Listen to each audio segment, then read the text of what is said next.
Hello, everyone. Hello to this webinar on the road to the JA Europe Company of the Year competition, our 31st edition that will be hosted by JA Portugal. As you know, 355,000 entrepreneurs across Europe have built their mini companies, and now they are participating in the European final for the best mini company of the year. So as part of our learning path to the Company of the Year competitions, we have a series of webinars. And when the team and JA Portugal come to me and say, we have a great webinar, how to do a pitch in partnership with EDP, I say, fantastic. Those of you who knows me know that I'm a golf player. So a pitch is actually when you are about 100 meters from the green. So I say, great, we're going to do a webinar on how to do a pitch so I can improve my handicap in golf. I say, no, Salvatore, that's not actually what we are going to talk about it. We are going to talk about how to do a pitch in business. Damn. Okay, that's good. But I start thinking about it. I start thinking about the similarities, about how to do a pitch in business and how to do a pitch in golf. I say, why? Well, they are similar because a pitch in golf is when you are just 100 meters. So you have that shot to get to the green. You're not back 300 meters, so long, very long shot. You are 100 meters and you have to be right on target. Speed, strength, force, thinking, everything in a very quick movement for 100 meters next to the hole. So who is one of our best CEOs making pitches over here? Well, definitely Frederico Fesas Vital, the CEO of JA Portugal, who will introduce you the fantastic speakers that we have from EDP today, and I will see you virtually at the end of the month for the 31st JA Europe Company of the Year competition. Fred, back to you. Thank you, Salvatore. Thank you for introducing this webinar and also for the golf lesson. Wow, that was unexpected. Thank you so much. So this webinar is with EDP, which is one of JA Portugal's founding partner. We've been working together since 2005. And if I may say so, one of our most active ones regarding volunteering. I had the chance to be in a last year event in EDP with volunteers. And I have to say that it was really impressive, I was impressed not only by the enthusiasm they put in everything they do, but also and mostly with the depth and commitment they showed in the way they delivered our programs in schools with the students.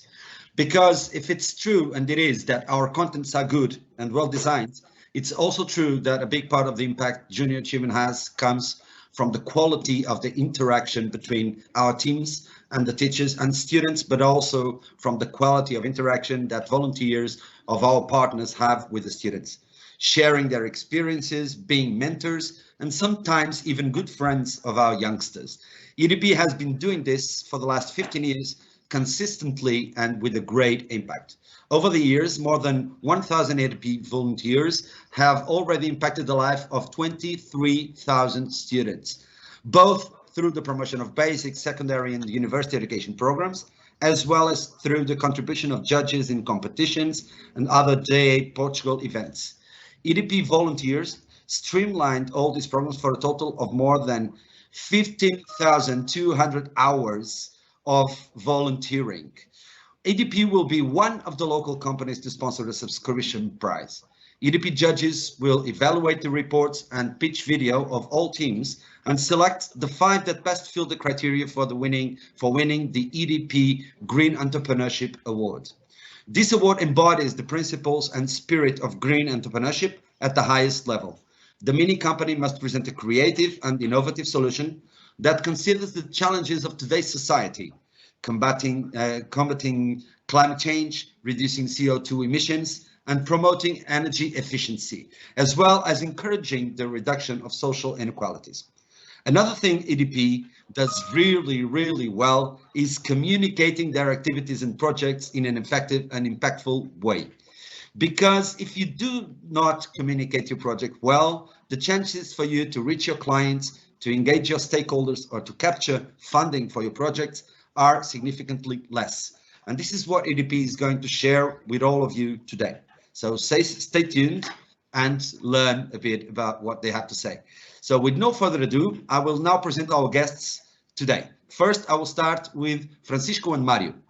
Francisco Santos holds a master's degree in biomedical engineering from Faculty of Sciences and Technologies, Nova University. He joined EDP in 2015 and works as a technology development expert for EDP Inovação in the digital transformation team, Data Leap. His focus area is in R&D of emerging technologies that could potentially leverage all EDP's business units. He has consolidated experience in the big data domain, IoT, machine learning, and AI solutions, chatbots, and cloud architecture developments. He was the lead technical engineer of 2 virtual assistant projects currently in production and available to all EDP clients, and he's a certified associate cloud architecture for Amazon Web Services, AWS. Thank you, Francisco, for being here. And speaking after Francisco, we will have Mário Simões. Mario works as a technology expert in energy storage at EDP Innovation. He started his career in industry working in the energy sector for the Veolia Group in Portugal. He obtained his PhD degree in chemistry by the University of Poitiers in France, working in electrocatalysis for low temperature fuel cells. Wow. So since then, and always focusing on sustainable ways for generating and storing energy, he participated in innovation projects in Portugal and in Switzerland. He is author of several peer-reviewed papers with more than 1,000 citations, and 1 patent with 5 years field experience in lithium-ion batteries at the ETH domain in Zurich and Belenus Clean Power, a Swatch Group spin-off, prior joining the energy storage and flexibility team at EDP Inovação in 2016. So a lot of knowledge here, a lot to share. Francisco, Mario, the floor is yours. I think Francisco will start, so go ahead. Thank you, Frederic. Thanks for having us. So good afternoon, everyone. Like Frederic said, my name is Francisco Santos, and before we get into details about our awards and the webinar itself presented by Mario and Lola, I'd like to start by talking a bit about EDP.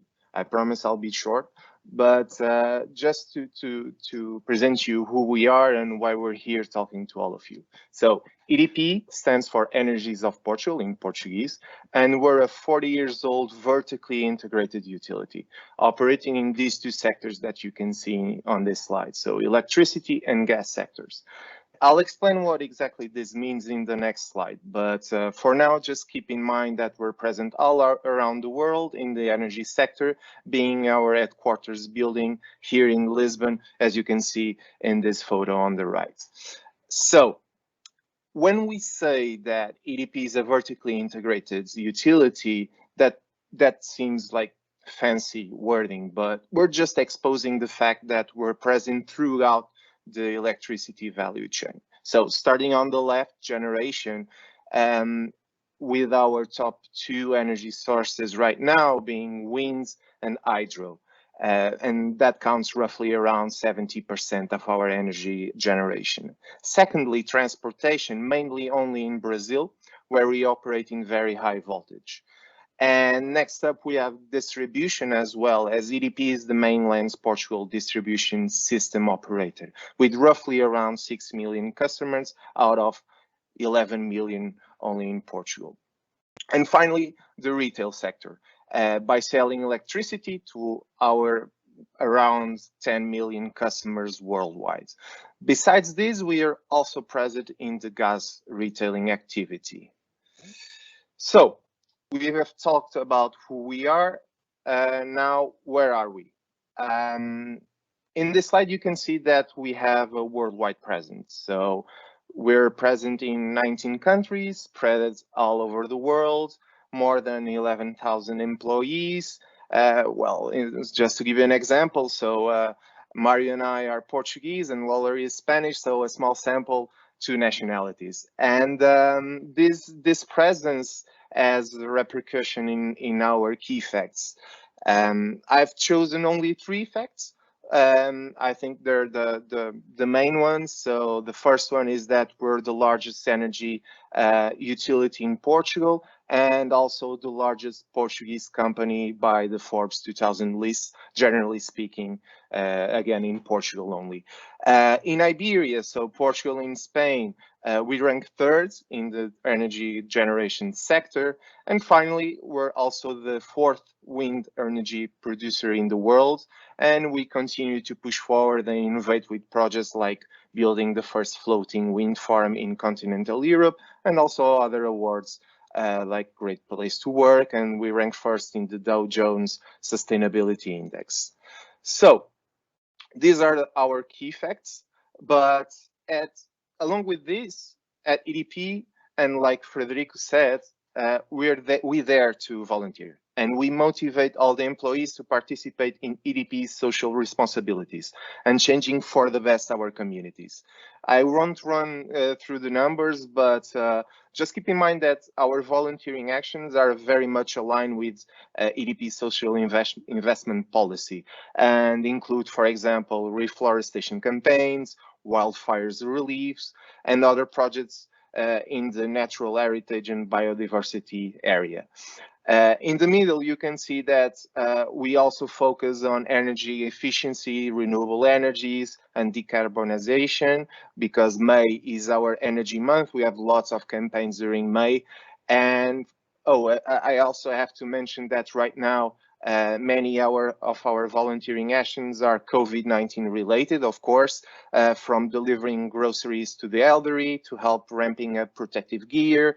We also took part in a discount for all healthcare workers in the electricity bill. So lots of actions here. But in the social and energy inclusion, we're really proud to be part of Junior Achievements. Frederico already told you about our collaboration, but like he said, we're a founding member, and we've been collaborating and sharing experience for more than 15 years and counting, working with more than 480 schools and trying to inspire, and perhaps more than be inspired by the students, more than 20,000, sorry.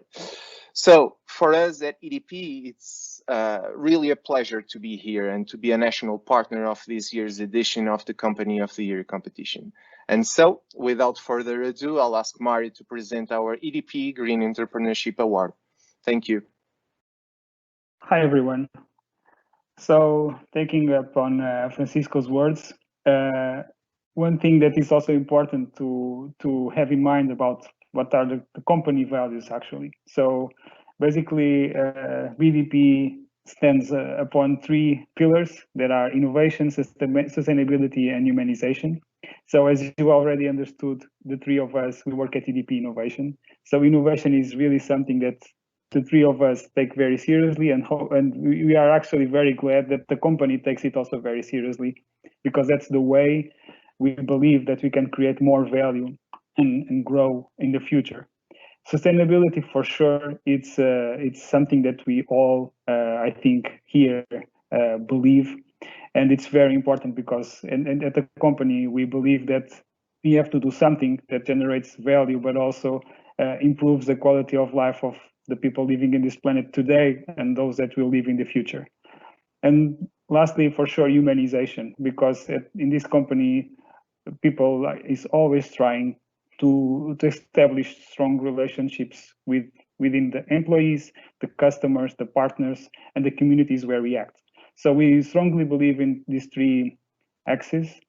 And for the prize, on the next slide that we are going to present, we try to replicate and to put our fingerprint on this EDP Green Entrepreneurship Award, so translating our values into this award.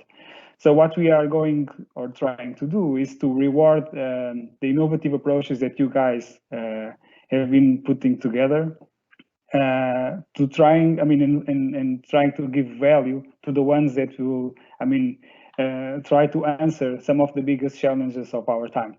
So as a few examples, fighting against climate change, reducing CO2 emissions, for sure, while reducing the social inequalities. And this is, very important for us. We actually actively do this on a daily basis. And in the left, you can see some logos of the UN sustainability goals. Those are, at least 8 of those goals we are already subscribing, and we are acting on a daily basis to promote them and to solve these problems that our society is living today. So on the next slide, let me just present briefly, kind of to help you, trying to understand where we are actually looking for in your projects. What we are going to evaluate and give more value. And we are actually looking, are very keen at looking at your projects regarding if you actually are trying to solve a real sustainability problem, if the solution is practical, is something that we can apply in society and has scalability. Scalability is also very important because it's something that you want your solution that reaches the most people, and for sure, last but not least, an innovative solution. This is actually our approach on a daily basis, and this is also something that we are looking at into your minds. How did you put your solution in place in an innovative way? So I wish you the best of luck. We all wish you the best of luck. And now we know that you will have this award given by us, and this is pretty much how we scope it. And hope that you have made your projects in a way that you can tick all those boxes, and we can actually support you. Thank you, Mario. Thank you, Francisco. So you just gave an example of how a pitch can work out. And thank you for introducing us to EDP and its partnership with JA Portugal and the Green Entrepreneurship Award. We will now meet our other guest who will take us to a journey in the wonderful and very useful art of pitching effectively. Hola, Lola, ¿qué tal? Are you good? Yeah, good. So Lola De Roca is business analyst in EDP Innovation. Lola's educational background combines finance and international law. She has been working for 3 years at BTI in Portuguese, Portugal's most important startup accelerator, supporting early stage and mature startups in their development, as well as big corporations seeking for opportunities to foster innovation internally. Lola currently works as a business analyst, as I told you, unlocking growth opportunities for startups in the energy sector. Lola, tell us all how to deliver a pitch, okay? The stage is yours.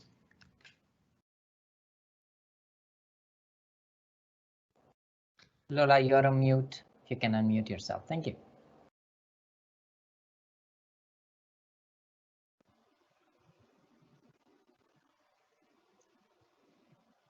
Thank you. Thank you very much for the introduction. As mentioned, my name is Lola De Roca, business analyst at EDP Innovation. And what I'm going to share with you today might not be fully new to all of you, but I hope it will be as inspirational and as preparation for this contest as I hope. Many of you might already have been pitching for a couple years, and you might be some experts about it. And all of you, or many of you, might be also starting and getting good at it. Maybe you pitch a couple times already and you're getting the magic of pitching. It's an art, actually. And for both of you, the good news and the bad news are equal. The good news is that a lot of pitching is a science. There is a structure that we can use. There are words that we can follow. So let's say there is a method that we can learn to practice and to get good at it. The bad news are pitching is a one-shot thing. You go on stage, you pitch, and that's it. There is no way back. There is no way to say, well, I forgot to say this part that was super essential for my pitch. No, that's all. So that's why preparation and practicing are both super crucial. So what we are gonna be seeing today together first will be, what should your pitch really focus on? What are we trying to do? Everyone with our pitches, we are all going through different contexts. Some people might be pitching for investments, some other people to find a co-founder, other to find someone to work with. In this case, we have this contest that you are participating, and you should focus on your target for the pitch. However, we should take a step back. Without any type of context, all pitch focus on 3 key things. The first one is to pass information. It's just to give a message, to communicate key messages to our audience. We have created a product, we have a solution, and we just want everyone to know about it. Second level, which is getting a step further, is to have an impact on the audience. It's really to try to influence people's decision. They didn't know anything about your solution, about your business model before, and they are hearing this for the first time, and you're just turning this light on and saying, this is a very interesting startup, and I'm gonna watch an eye on them. The third one, that I would say is the most important one, is the best pitches really go to the next level. It's to guide people's decision. You can do a good pitch, and the person in the audience would say, that's a good pitch. Or if you do even better, the person would say, that's a good pitch and also a very, very good solution. And if you even get better, you go and this investor says, I absolutely want to talk to this person after the pitch. And that's our aim. The audience might be hearing to 20, 50 pitches the whole day, and you want to highlight yours above the rest to make yourself different, to make your solution different. So in order to get there, we're gonna first go through the organization, how to organize your pitch, what should be the structure. And here I would say there is no wrong way to do it, there is no ideal way to do it. However, there is a traditional and a specific way that I think never fails. And for this, before getting into the detail of this structure, we are going to watch a video together of a pitch of a Portuguese startup, Unbabel, and his co-founder and CEO, Vasco Pedro, does this 3-minute speech that he did for the Y Combinator at New York. And in this case, he was looking for investment, but I think it's a very, very solid pitch that serves as a reference. And what I want you to focus on during the video is to see what is the structure that Vasco is using during his speech. Okay, so focus, let's do it. Hi, we are Untitled, and we are Translation as a Service. The majority of new internet users will not speak English. This means that every company that wants to grow internationally needs translation. But right now, there are only 2 options: human translation, which is very expensive, and machine translation, which is not good enough, and it's not going to be anytime soon. The solution is to combine the 2. We are building a machine translation engine that incorporates human editors to fix its mistakes. By doing this, you get machine translation that actually works. And we are the right team to do it. Both me and one of my co-founders have PhDs in natural language processing. We know machine translation. We already have 4,400 human editors from all around the world working at Unbabel. And we're growing 13% per week.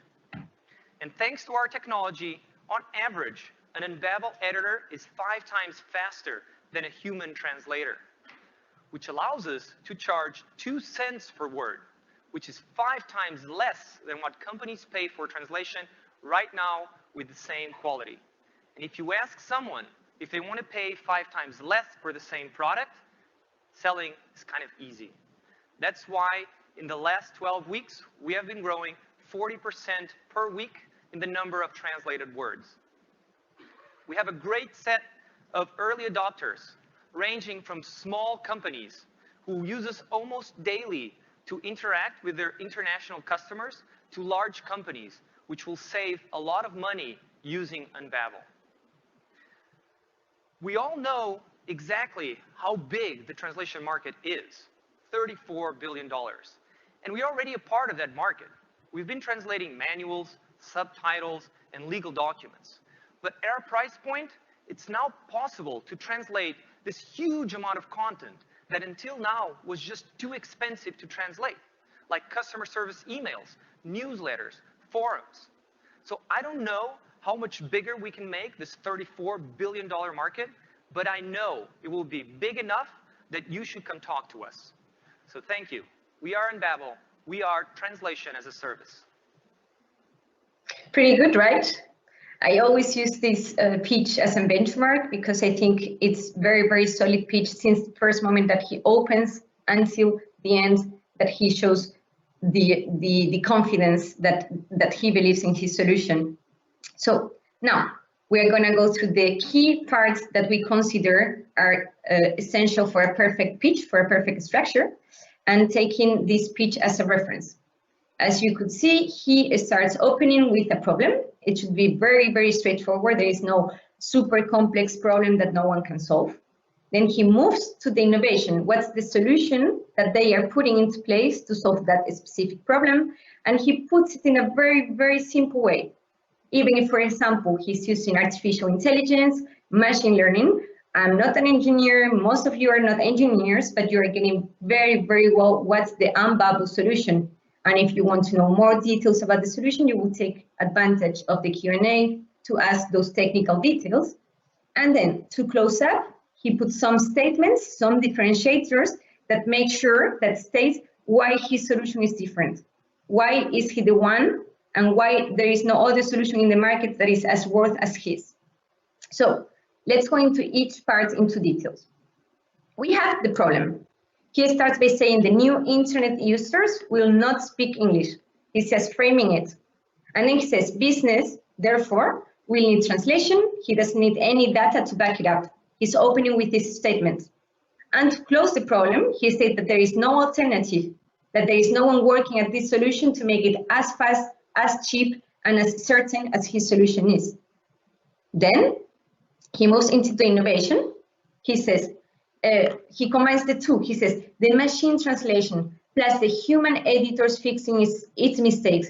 And with only these two things, the problem plus the innovation, he only spends 30 seconds of his speech, which means that then he has 2.5 minutes to go through other type of data, other type of statements that are going to back up his solution. Now, you will look at this speech and you say, well, that's very easy. It's supernatural. Myself, I can do it too. But I can tell you that this speech has a lot of practice and improvements that he takes into account. He has pitched to many, many family members, friends, colleagues, that keeps giving them feedback to improve it until he gets to this perfection or almost perfection level. And therefore, everything that he puts into his speech has an intention. There is no word that is not thought out. There is no pronunciation speech that he says that it's not well thought out. So to close it, he then goes to the differentiators and he mentioned 6 critical points. He says, editors' growth are 13% per week. They already have 4,400 editors, human editors at Unbabel. They are 5 times faster than the competition. They charge only 2 cents per word, which is 5 times cheaper than the competition. And they already have early adopters that are already working with them. And he also ends with a 34 billion market. Then, what do you think this is the purpose? To say these 6 statements, there is no random thought about this. It has only and one intention behind. It's to convince the audience, to guide people's decision. So let's imagine there is someone in the audience that says, well, I understand very well there is a problem and I might be suffering it as well, but I'm not so convinced about the solution that he's telling me. And that's when all this back it up comes into place to say that, yes, the solution, it works, it's proven, and we're experts about it. And all this is done with a key aim. He wants people to invest in them. And this was with a certain context. He was pitching, as I said, at Y Combinator with the only purpose of investment objective. As this is a contest with maybe a different objective, you guys should focus it with a different aim, but this is you also do your path to finish with your targets. Now, we have seen the structure. We are going to see two methods taking into account that structure that will make your pitch a killer one. Which are they? This is the 7% study and 9Cs method. Starting with the 7% study. This study was carried by a professor in California in the 60s, and he conducted a research into human communication patterns. His aim was to analyze what parts of your pitch, of the communication, it has more effect in your audience. And although you might think your pitch deck is perfect, the words and the structure and the information and your logo, everything is well thought out, your team is ready to pitch, but that's not all. There are many invisible parts that we normally don't take into account, and that actually takes more into account than just this that we think. So yes, the first 7% are only the words that we use. And you might think, what? Only 7% is my verbal communication? Well, yes, and it does not mean that it's not viable, not at all. That means that this 7% should be perfect because it's the main content that we are sharing, but it's the structure and the content that we are putting into this. However, we should focus on the structure that we are using. Vasco, his speech is super organized. He knows very well which one is the slide that comes after. He never hesitates saying, what's next? Then he has a very simple storyline, the clear problem, the solution, and what are the differentiators that come with it. And it's very simple worded, never too technical, you never feel you cannot get it. And lastly, there is no added sugar. There is nothing on his presentation that should not be there. And now you are wondering, if the words that I use, it's only 7% of the effect I have on my audience, where does the other 93 goes to? Well, there is a 38% that refers to the vocal, which is the tone, the volume of a voice, and the speed. It should be very slow and methodical. He's not running. He knows the time he's got. He has a presentation that he knows because he has prepared, and he has practiced. There is no need to jump from one slide to get nervous about it. He has a very confident pace. He's slow. He shows what he knows. He shows what he really knows what he's talking about. And then there are two examples through the words that he's using that help him make this more confident, which is he underlies the fact that they know machine translation. He says, we know machine translation, affirming, empathizing on the word. And you don't know Vasco, some of you may, but what it's sure is that after seeing this speech, you are sure that he's an expert on the machine translation, even though you don't know if he's done a master for real, but this confidence that he shows is, it's there. And he also says, we do it 5 times less expensive than the average and much faster. And when he says this with this tone, it's super intentional. He really wants the audience to focus on the 5 times less. Okay, now we have seen the 7, the 38, and then there is more than half that goes to the body language. And this is a bit abstract. It's the most invisible one when we are preparing for it, but it's the thing that the audience would see the most. This is the position, the smile, the hands, and the eyes.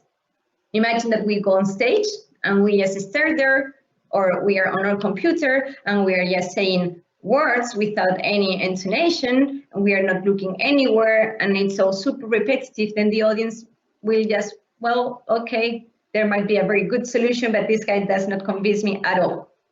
If we see Vasco pitch, we'll see his power pose.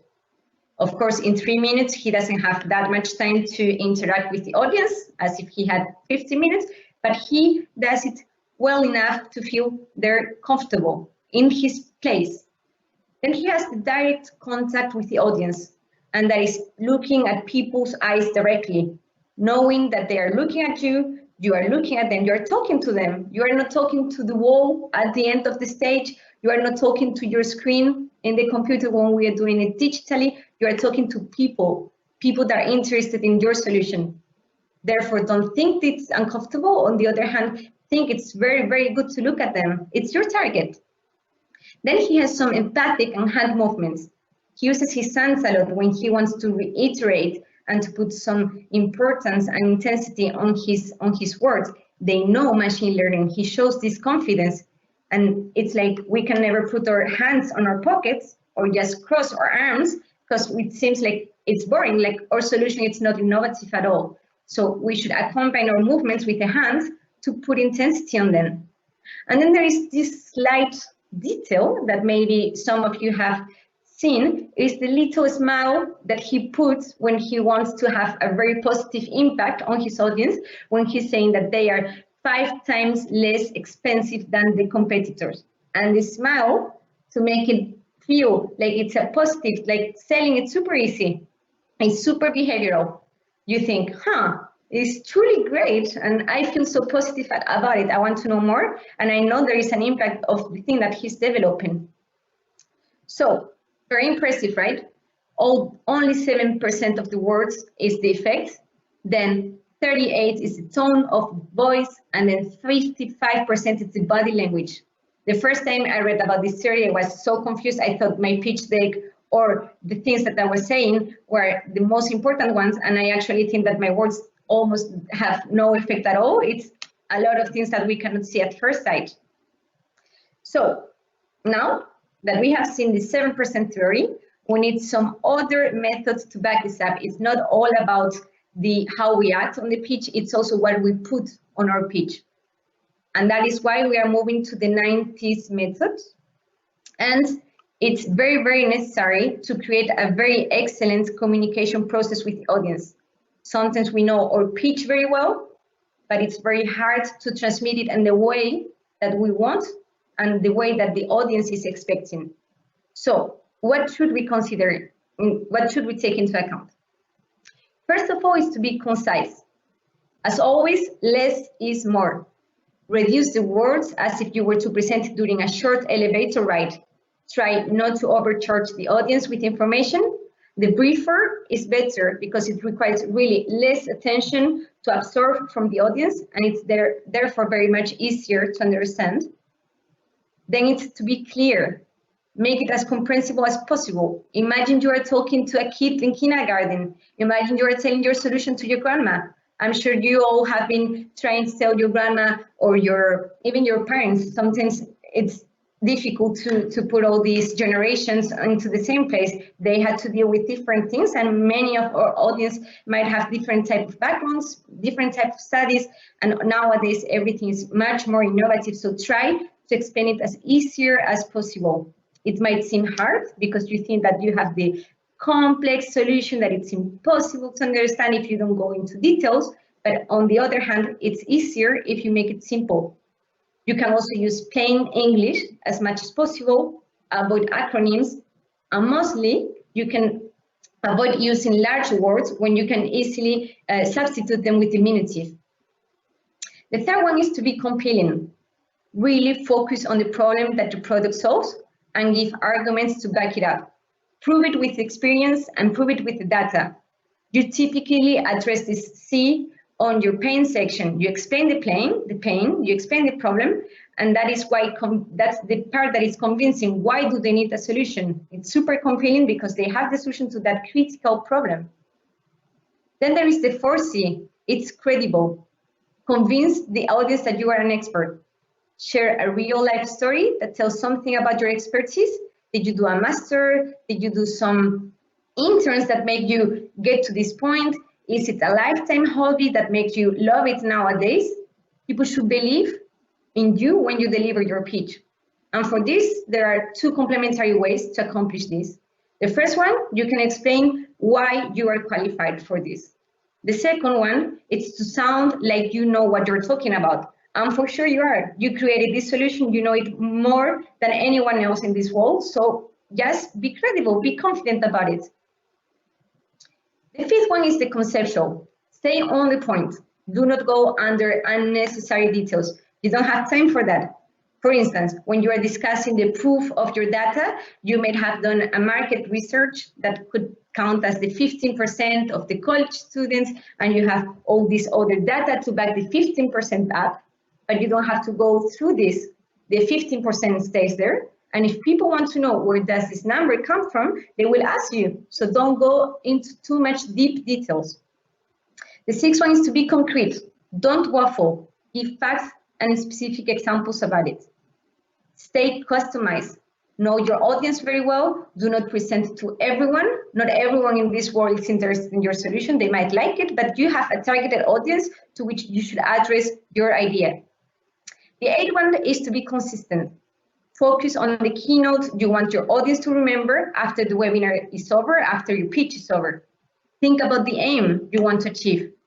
Have a message and just stay on it. If you have numbers for something, use the same numbers throughout your presentation. And lastly, but not least, be conversational. Engage with your audience. You shouldn't sound like you're reciting the pitch, even though you probably are, because you have practiced it thousands and thousands of times at home.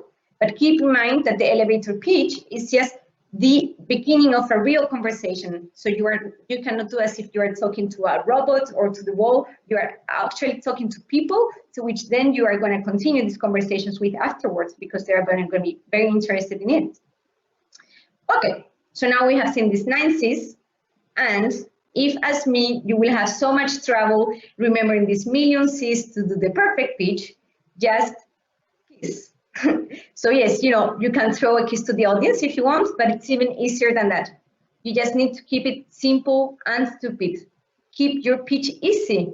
Recently, someone told me they were pitching to this very, very important investor, and they had like 6 minutes not only to pitch, but also to give some context about the accelerators that they worked with, the clients that they already had. And when this 6 minutes passed, the guy said, well, oh, that is beautiful, but I don't really get your solution. And it's very frustrating. It's really disappointment. So just do not overcomplicate your solution. It's much more simple than this. With simplicity, you will make your audience comfortable. It's always when simple, it wins. Complexity doesn't mean you are smarter, doesn't mean that your solution is even better or more advanced. It only means that it's very, very worth of investment or of winning. So with this, I would like to wish you good luck, and we will now open for Q&A. Thank you. Thank you, Lola. Thank you. I mean, what an end of a pitch, because they say that in the end of a pitch, you should leave your audience with a strong idea, right? And what stronger idea can we have than kiss? Keep it simple and stupid. I will take it. I will take that home for sure. So muchas gracias, Lola, for your objective, comprehensive, and very useful tips. I mean, it was great, and it was a great presentation. And if you thought that there was no mystery and no work behind building an effective pitch, now you know there is. And it's all about training, and thinking about it. I also train university students how to pitch. And I know I'm going to use some of the insights and tips that you gave, Lola. Thank you so much. Thank you very much. Yes, we are now open to questions. So please, if you want to leave your question, you can leave. But before you do, I'll analyze your questions. I have one question for you. And it's for you, Lola, Francisco, Mario. I don't know, whoever wants to answer this. But basically, my question is, when we talk about green entrepreneurship, the immediate image that we have is an image of a clean, healthy world where we use our resources with respect for the nature and at the same time in an effective way. 2030 is the year where all the projections of the SDGs are aiming to. 10 years from now, it's very close. And my question is actually 2 or 3 questions. So, do you think that we will make it? Are we closer to build this wonderful world regarding the SDGs related to clean energy? And how is Portugal positioned in this path? Because there is, if you don't know, for each country, there is a score index that UN built that you can, try see the status of how the country is going, the several SDGs. Are we close to this? Big objective of cleaning this world? What do you say?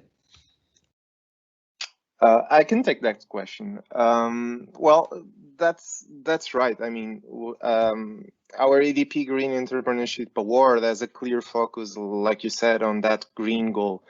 And this is due to the fact that we as a company also have it internally. So I think Portugal ranks in the top 30, top 25 in the SDG ranking out of more than 100 countries.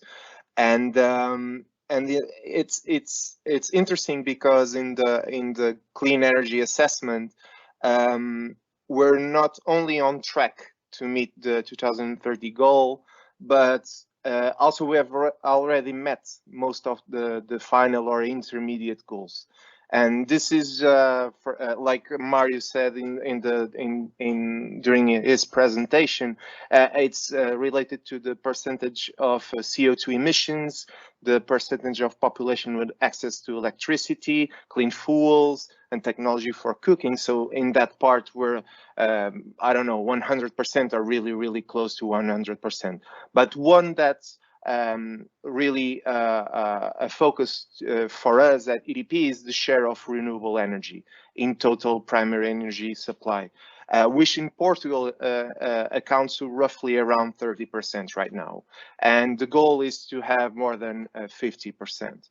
And it's curious because, as I might remember a few years ago, Portugal ran solely on winds and solar and hydro-generated electricity for a few consecutive days. So I think we're really on track to meet that achievement, that goal in 2030. And I mean, at EDP, we're also focusing our investments and global strategy on leveraging new innovative ways of producing renewable energy. Like I said, offshore wind farms are one of them, and also green hydrogen right now with green hydrogen fuel cells.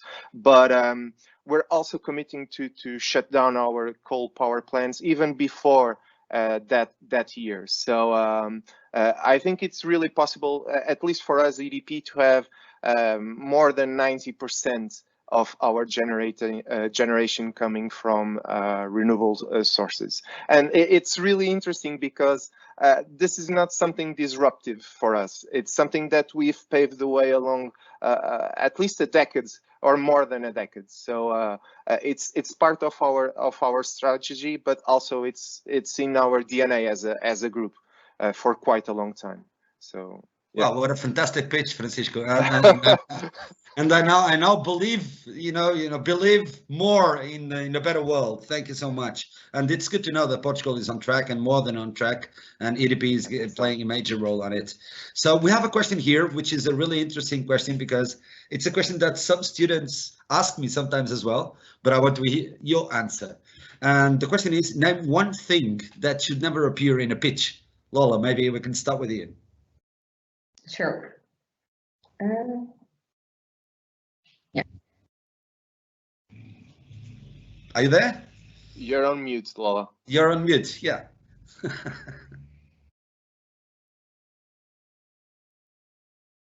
But if anyone wants to start before Lola, so what should not ever appear on a pitch? Mario, wanna take this? Lola, yeah, maybe I give my personal impression. I think one of the things that Lola mentioned, I mean, do not complicate, do not overcomplicate the thing, do not over-engineer it. That's a big mistake. It should be very simple. Great, Lola, are you there? Are you with us now? Yeah. So I would say a key one is not to overcharge. I repeated this a lot of times when we put a lot of text. It's very confusing, and sometimes we look more at the slides than at the speaker itself. But I would say there is a key one that is never put any barrier that your solution might have, because there is no barrier that it cannot be overcome. So do not anticipate to the problem. You have a solution that it's really good and it's going to be easy to solve any problem, to implement it with a certain client. So do not cover any negative points. All the negative points have been already being worked out by your team, and all these implementation barriers will be solved for sure.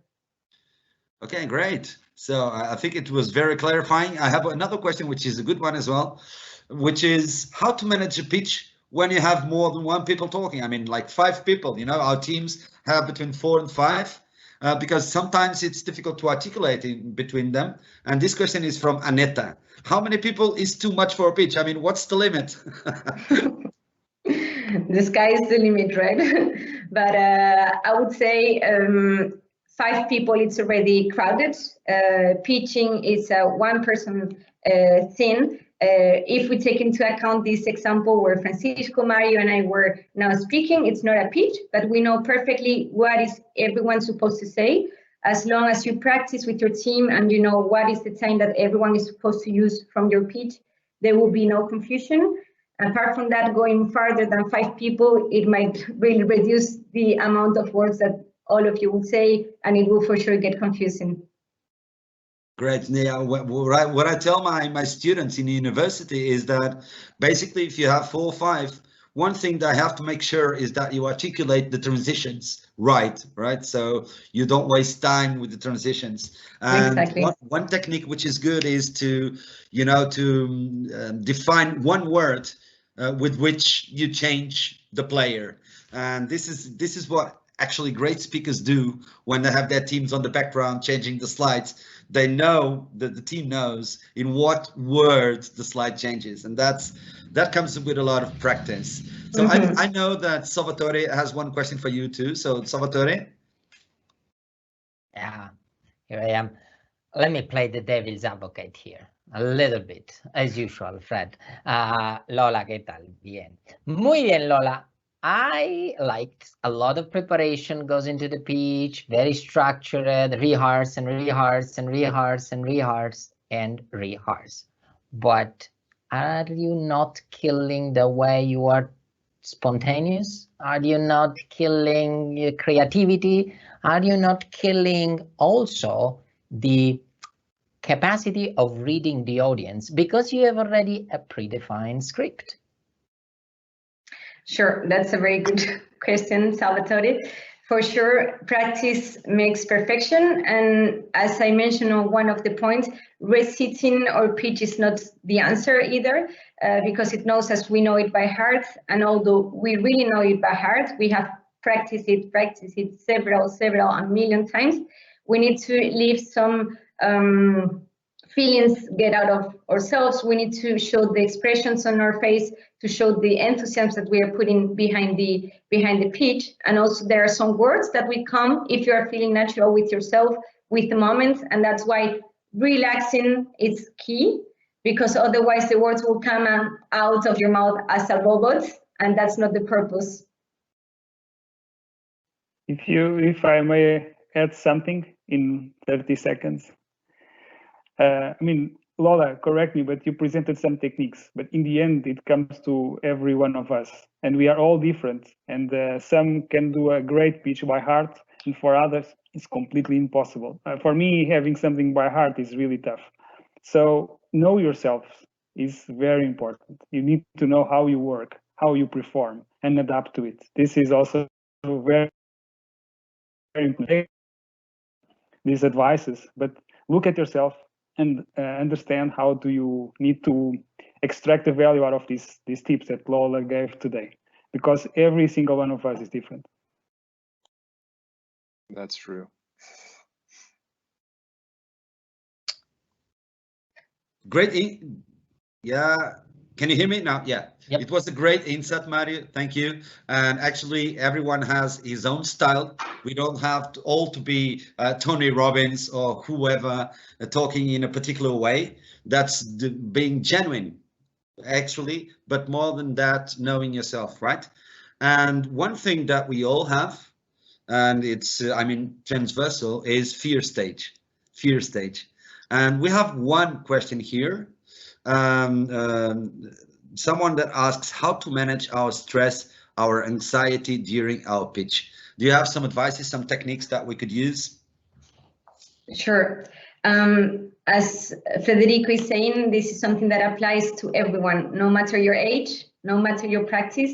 You are going into an audience, there are more than 10 people watching you at the same time, and for sure you're gonna get panic. And I would say there are three key things, and one of them is my favorite. The first one is to get a good inhalation.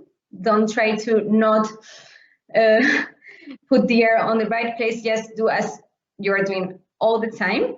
The second is to drink 2 sips of water before entering, because sometimes we just get too dry and the words are just even more trouble to go out. And the best one I would say is one I learned a couple years ago, is to do the Superman pose in front of the mirror before you go on stage or before you go onto your computer to do your pitch. Fake it until you make it, right? Exactly. You are the one making it. So then you go and suddenly your confidence just goes up by 120%. Neuropsychology. It's really interesting. I once heard a conference by a neuropsychologist that said exactly what you're saying, which was fake it until you make it. After a time of doing it, your confidence will go up and you will enter the stage in a different mood. I have here a question from Vasil from JA Bulgaria, and I don't really understand the question, but maybe you can help me. The question is, in this presentation, the team was presented with only 2 persons who know about.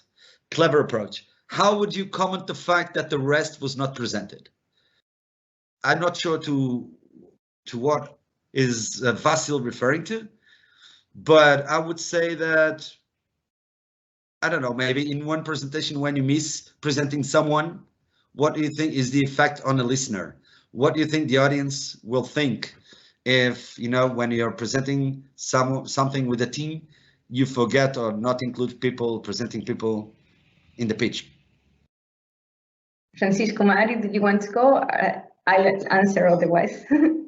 I mean, my personal opinion is that as a team, usually in a startup, you have to have a leader, or at least the CEO or the one that speaks. So being on the backstage, it's not a bad thing. I mean, and like Lola said, presenting a pitch with too many people can get really crowded, and the message could be a bit confusing, and you lose time. So being on the backstage, it's not a bad thing. I mean, if Mario and Lola present better than me, I'm the first to take that as a team and say, okay, Lola and Mario, you guys go, and I'll be on the backstage, because perhaps my work on the backstage, or for example, in my area, in the IT area, I like to be on the backstage with the servers and coding. So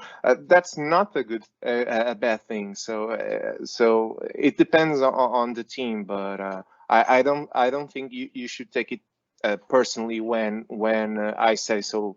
I think Mario should present our pitch, because it's good for the team itself. It's good for our startup. So that's my opinion. I don't know. Thank you. Anyone would like to add up something on top of this? Lola?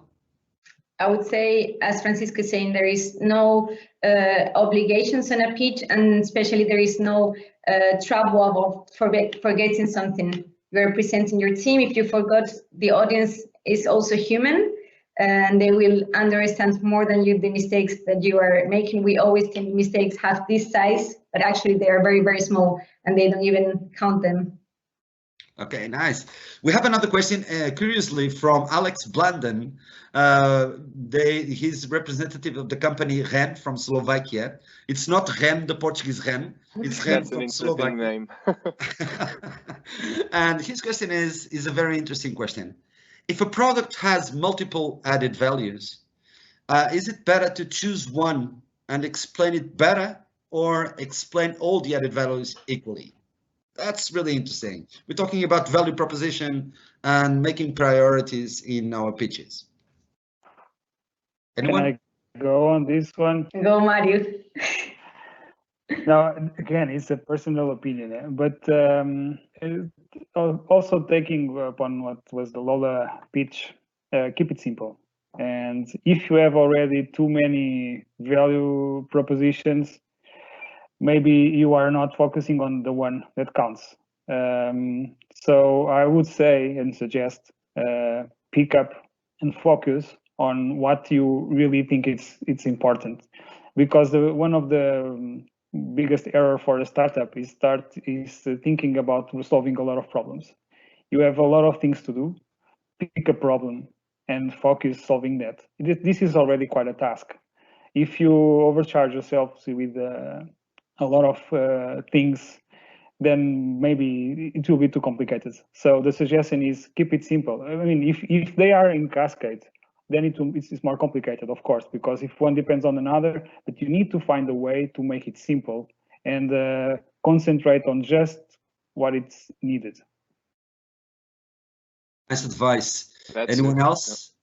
Yeah, I mean, that's it. They said it all. Yeah, you said it all. I mean, I usually say that it's better to solve one problem than and do it really well than having lots of features, and in the end you do it but you don't do it in a perfect way or in an amazing way that awes the audience. So yeah, I think it's better to focus on a few simple or that you think that are important features.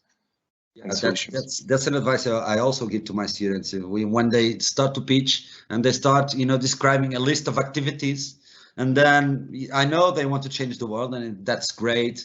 But then you want to change the whole world. You can't do that. It's not feasible, and feasibility must be very clear on a pitch, right? So, yeah, good answer. Before we go, I think we're coming to our time. But before we go, I would like to make a challenge. Because you've been talking, you talk perfectly, you know how to pitch, it's perfect, but, walk the talk. Now it's time to walk the talk. So I have a challenge by choice. So any one of you can accept it or not. But my challenge is, if you had to do a short pitch emphasizing the importance of Junior Achievement's work in entrepreneurial education, what would you say in a simple and stupid approach, but also in a compelling and credible way? You have 30 seconds and I will be counting. So, who wants to go? Lola, I can go. Lola. Yeah, I think this such a pressure to pitch now. No, I think the entrepreneurship programs that are led by this Junior Achievement, it's an amazing opportunity really to envision the future, to broaden the businesses and the social concepts, and also to have fun along the way. So we should all dare to change the world, and I think every one of us in our way, we can all have an impact. We can all put our little difference. Okay, so when you leave EDP, you have a job here in Junior Achievement, and we can talk, okay? For sure. So before I close, Salvatore, any final words? Fred? Yep.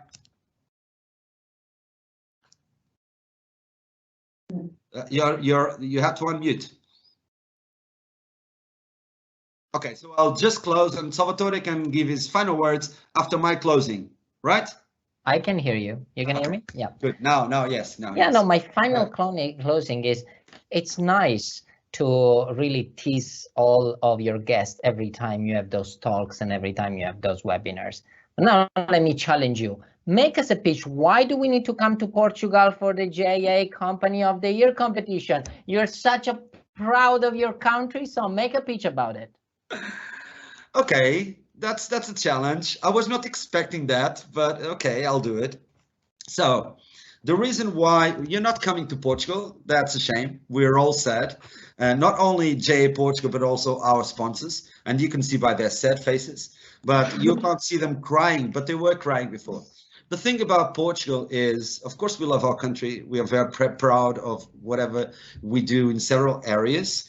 But more than that, we think that Portugal is the perfect country for entrepreneurial endeavors. In fact, we are a small country, but very well interconnected. We have the infrastructures, we have the creativity, and we have, of course, the government working together with companies to create the best conditions for entrepreneurs to come, establish themselves here, and have a successful path on their projects. So the reason why you should come to Portugal is not about the sun or the ocean, although it is a good reason to come, but not maybe a good reason to stay definitely.